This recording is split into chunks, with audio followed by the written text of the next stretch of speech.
Bonjour aussi à ceux qui vont suivre en différé ce message. Alors Dieu veut nous donner encore sa parole. J'avais préparé un message avant de venir, mais tout à l'heure j'ai eu une petite inspiration. On va rapidement la développer et si le temps qui nous sera imparti n'est pas arrivé à son terme, on va entrer dans l'autre. Sinon, déjà, ce que je veux dire aux anciens aujourd'hui, c'est que quand tu viens au chemin du ciel, il faut vraiment faire l'effort aussi pour être du chemin du ciel. Amen. Est-ce qu'on se comprend un peu? Quand tu viens au chemin du ciel, il faut faire l'effort pour être du chemin du ciel. Vous savez pourquoi je le dis? Je suis allé une fois dans une banque, je voulais faire une opération et cette opération-là, c'est par virement que ça doit se faire. C'est-à-dire, quelqu'un m'envoie de l'argent à cette banque et cette banque va virer sur mon compte de l'autre côté. Et à la banque, le monsieur me dit, est-ce que ça ne vous dirait pas d'ouvrir un compte chez nous ici? J'ai dit, mais pourquoi? Il dit, mais parce que si tu ouvres un compte ici, ton virement va passer vite. Parce que tous les virements qui viennent, nous on s'occupe d'abord de nos clients, avant de s'occuper du client des autres. Vous voyez, on s'occupe d'abord de nos clients. Alors que si tu ouvres ton compte ici, on s'occupe de toi d'abord aussi, avant de s'occuper de ceux qui ont des comptes ailleurs. Donc ça veut dire que quand Dieu descend ici, celui pour qui Dieu décide de faire quelque chose d'abord, c'est celui qui est d'ici. Avant de s'occuper de celui qui est dehors. Est-ce qu'on se comprend maintenant? Dieu s'occupe d'abord de celui qui est ici. Mais comment quelqu'un serait ici matin, midi, soir, avec de bonnes intentions bien sûr, et puis Dieu va lui laisser aller s'occuper de quelqu'un qui est couché à la maison, lui il pense à nous quand il a des problèmes. Ça ne marche pas comme cela. Donc Dieu s'occupe d'abord de toi qui es ici. Et généralement, avant de venir ici, avant de se retrouver ici, nous-mêmes on vous demande d'essayer tout d'abord. Parce que ça ne sert à rien d'avoir un pied dedans et puis un pied dehors. Vous voyez? On n'oblige personne aussi à venir ici, on n'oblige personne à rester ici. Donc, il faut tout essayer. Quand tu vois que ça ne va pas, maintenant viens. Mais on trouve encore des personnes qui ont tout essayé, ça n'allait pas, qui sont venues ici, Dieu a commencé à faire, et puis qui retournent encore dans tout essayer. Vraiment, moi, je ne sais pas comment je dois qualifier ces personnes. C'est-à-dire que tu sais que toi, ton problème n'est pas l'hôpital. Tu sais que ta solution non plus n'est pas l'hôpital. Toi, ton problème là, il est spirituel.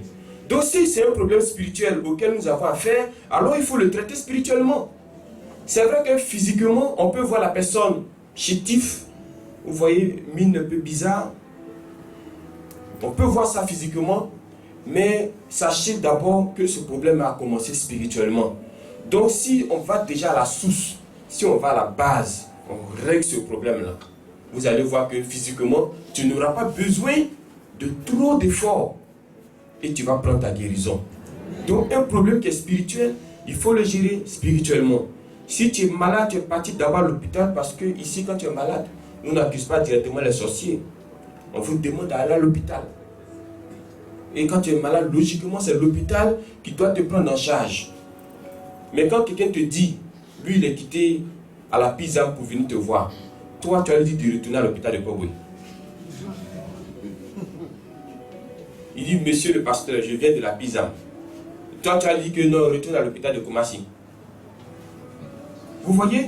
Donc déjà, vous comprenez que le sommet même a déjà fait. Mais il n'y a pas de solution. Donc il faut maintenant l'intervention de Dieu. Maintenant, tu es venu ici. Tu as appris que ici, vraiment tout se passe à partir de certains éléments que l'homme de Dieu a béni, qu'il a consacré, et puis Dieu a mis un pouvoir dedans. Donc quand tu utilises ces éléments, si tu es malade, tu es guéri. Si c'est un blocage, Dieu te donne ta solution. Tu as commencé à utiliser. Et il se trouve que tu utilises, mais ce n'est pas encore totalement fini. Ce n'est pas encore totalement fini. Et puis maintenant, tu arrêtes. Tu dis, je vais voir l'hôpital si on ne peut pas terminer ça là-bas.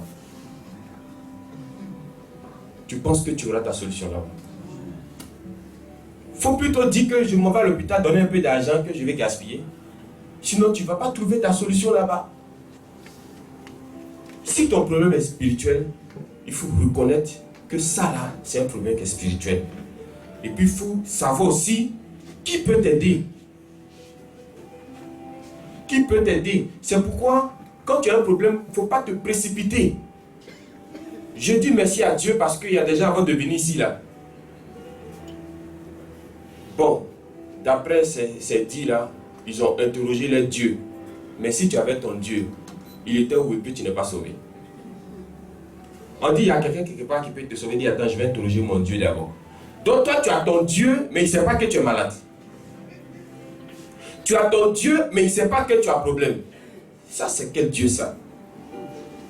Amen. C'est pas comme cela que ça se passe. Problème spirituel, résolution spirituelle. Ça peut aller. Donc quand tu viens au chemin du ciel, il faut être comme un chauffeur de taxi-compteur qui a déjà son passager dans le taxi. Quand un chauffeur de taxi-compteur passe et puis il a un client dedans, quand vous qui l'arrêtez là, il fait quoi? Et ils arrêtent. Est-ce qu'il te regarde même? Quand c'est pas heure de pointe là, les taxis là, ça cherche client comme ça. Toi-même tu es arrêté, tu penses à autre chose et puis il vient garer devant ta maison. Tu vas pas aussi, tu vas pas. Mais quand c'est heure de pointe, si tu n'as pas monnaie, tu ne rentres pas ici. L'homme qui te cherchait de l'autre côté là, il dit si tu n'as pas monnaie, tu ne rentres pas ici. Souvent il trie l'argent, il dit mais ça c'est lisse, je ne vais pas ça. Donne autre.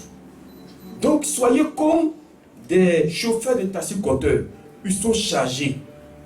Ils ne cherchent pas à gauche, ils ne cherchent pas à droite. Tout ce qui l'intéresse là, c'est la destination. Quand tu viens au chemin du ciel, tout ce qui doit t'intéresser, et bien sûr quand tu es du chemin du ciel, tout ce qui doit t'intéresser, c'est la destination. Ce n'est pas ce que les gens font à côté là qui doit t'intéresser. Ce n'est pas non plus ce que les gens vont dire à côté qui doit t'intéresser. Tu sais où tu es quitté et puis tu sais où tu t'en vas parce que tu sais tu as qui dans ta voiture. S'il n'y a personne dans la voiture, ça c'est autre cas. Mais il y a quelqu'un dans cette voiture-là. Ta voiture est déjà occupée, il faut faire savoir ça aux autres.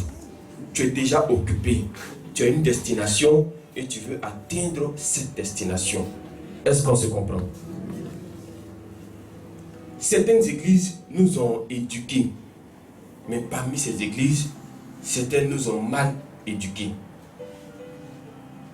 Aujourd'hui, moi je prends la Bible et puis je reviens sur tout ce que j'ai appris, sur tout ce qu'on m'a dit, sur tout ce que je savais.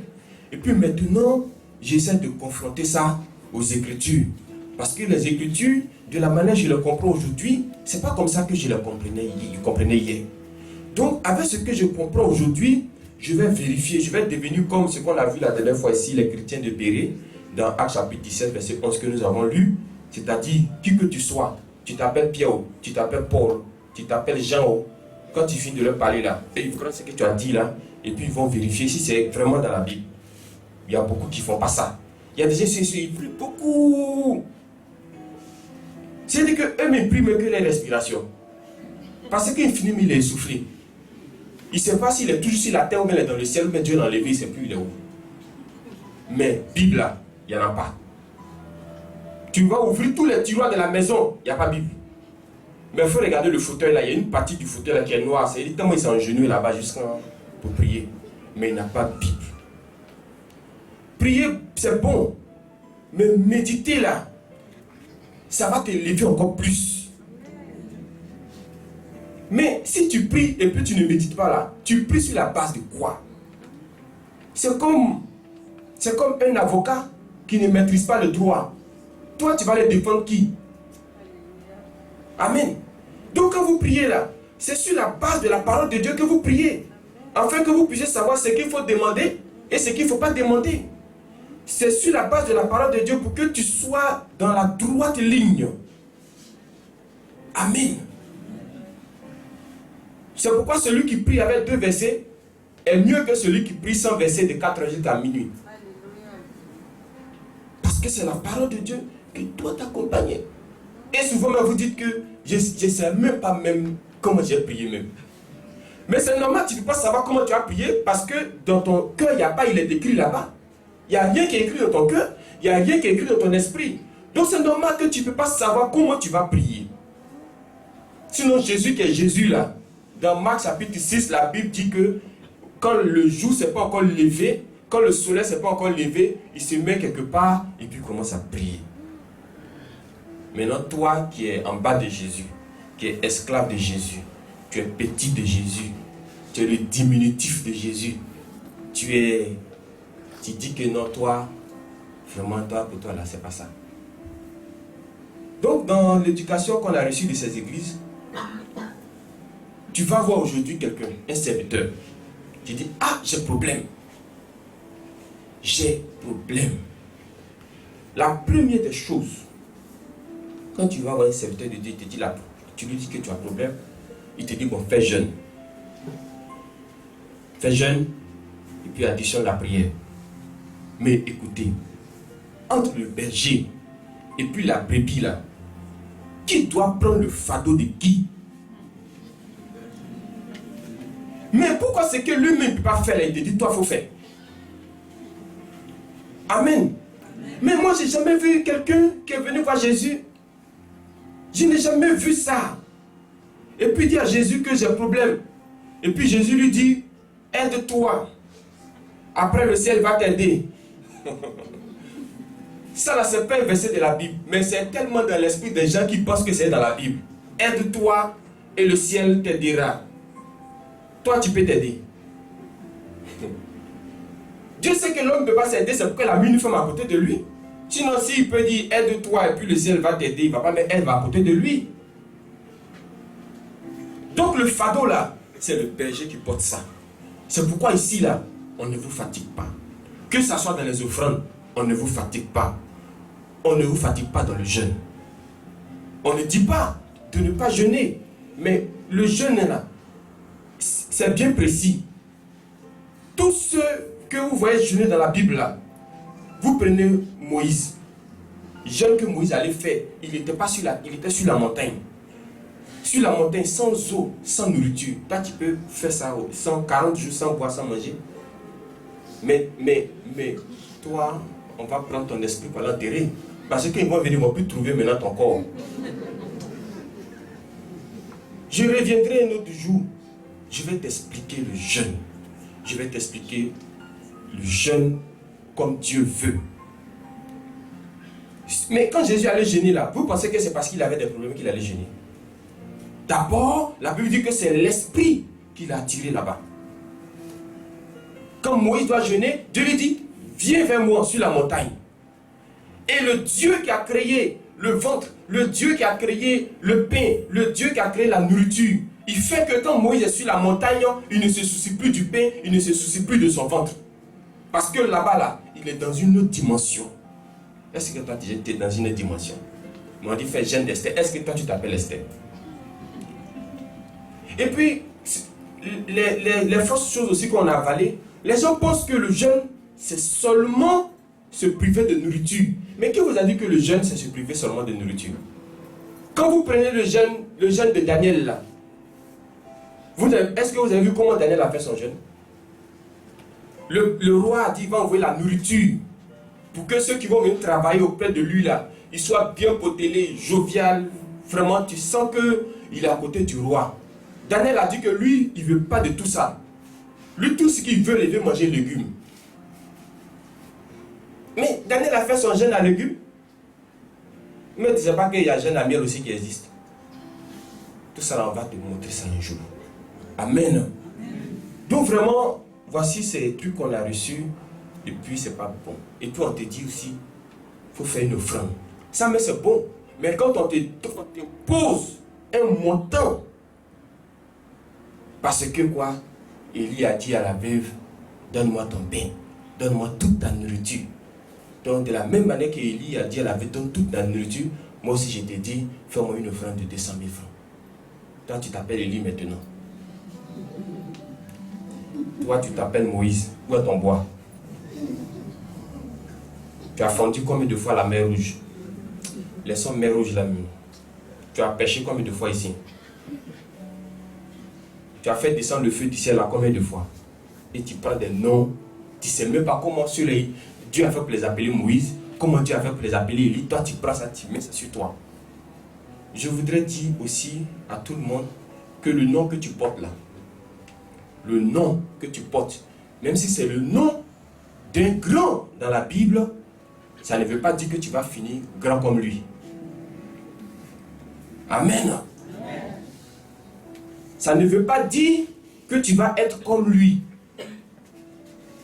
Si tu veux là, tout de suite, en changeant ton nom, tu t'appelles Samson. Et puis on va t'envoyer quelque part là-bas où il y a une guerre. On va dire, bon, là-bas, il y a des kalash. Comme tu es Samson, toi, tu es anti-balle. Allez, action. Toi, on ne va pas te rapatrier. C'est pas comme cela.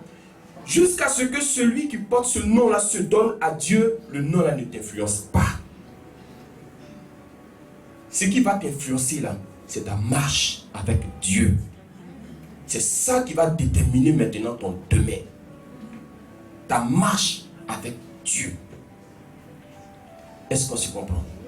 Une autre chose encore qui vraiment me fait mal, qui me chagrine. L'apôtre Paul même a posé la question un jour aux Corinthiens. Il dit, est-ce que Christ est divisé? Est-ce que, c'est une question qu'il a posée. Christ est-il divisé? Ça c'est dans 1 Corinthiens 1 verset 13. Est-ce que Christ est divisé? Mais pourquoi vous dites que moi je suis d'Apollos, moi je suis de Paul, moi je suis de Pierre.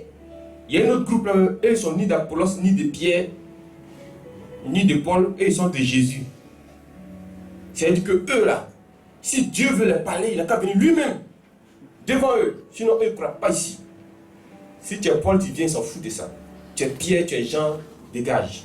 Bandit spirituel que tu sois. Eux, c'est Dieu, il veut voir. Aujourd'hui, il y a beaucoup de divisions dans la maison de Dieu. Et ça aussi, ça fait qu'il y a des gens vraiment à faire de Dieu, ils n'ont pas envie. Mais il faut le Dieu comme le Dieu de Papa Florian, au milieu des divisions, au milieu de tout ça là, et puis toi tu vas dire que tu vas chercher Dieu quand même. Alléluia. Mais ça, je ne vais pas trop développer. Un autre jour, on viendra le voir. Alors, pour finir, prenons Philippiens 1, verset 6. Philippiens 1, verset 6. Philippiens juste après Éphésiens, qui est juste après Galates. Philippiens 1, verset 6.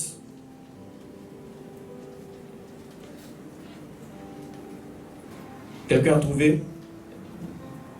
Qu'est-ce qui est mis là-bas? En Philippiens 1, verset 6. Il dit, je suis persuadé que celui qui a commencé en vous cette bonne œuvre la rendra parfaite pour le jour de Jésus-Christ. Regardez dans la version parole de vie que je lis pour vous. Je suis sûr d'une chose. Dieu qui a commencé en vous un si bon travail va le continuer jusqu'au bout. Amen. Je suis venu dire à quelqu'un, ça je vais le développer peut-être encore un autre jour, mais je vous donne juste l'intro et puis je finis. Je suis venu dire à quelqu'un que ce que Dieu commence, il va jusqu'au bout. Ce que Dieu commence, il le termine. Ce que Dieu commence, il achève. Dieu ne commence pas une œuvre et puis il la laisse au milieu. Moi, je ne connais pas les dieux que tu as connus. Mais il y a un Dieu qui est dans cette salle. Il y a un Dieu qui me permet de parler avec assurance que ce que lui, il commence, il achève. Alléluia. Mais si tu veux que il termine ce qui a commencé dans ta vie, il faut que ce soit lui qui ait commencé ça d'abord. Parce que si tu veux que Dieu soit ton oméga, il faut qu'il soit ton alpha d'abord. Dieu n'est jamais l'oméga de quelque chose où n'a pas été l'alpha. Vous voyez, avant que la terre ne soit, la Bible dit qu'au commencement, Dieu. quand ton commencement n'est pas Dieu, il n'y a rien qui va apparaître dans ta vie. Pour que la lumière soit, il y a d'abord eu au commencement Dieu. Pour que le grand soleil soit, il y a d'abord eu au commencement Dieu. Donc Dieu ne peut pas être à la fin d'une chose qui n'a pas commencé. Amen. Il y a certaines situations que vous voulez que Dieu récupère chez vous. Parce que vous êtes troublé dans ces situations. Mais Dieu ne peut pas récupérer une situation qui n'a pas commencé. Souvent tu construis une maison et tu vois qu'il y a défaillance. Mais si tu appelles un autre architecte, ce n'est pas celui qui vient continuer ce que l'autre a commencé. Il peut venir même avec un marteau, casser ce que l'autre a fait et puis faire pour lui maintenant. Donc il y a certaines situations dans lesquelles vous attendez Dieu avec de l'eau, avec du ciment, et pourtant Dieu avec un marteau pour casser tout ce qui était là et puis pour commencer quelque chose pour lui. Je vais terminer ça une prochaine fois. Que Dieu nous bénisse.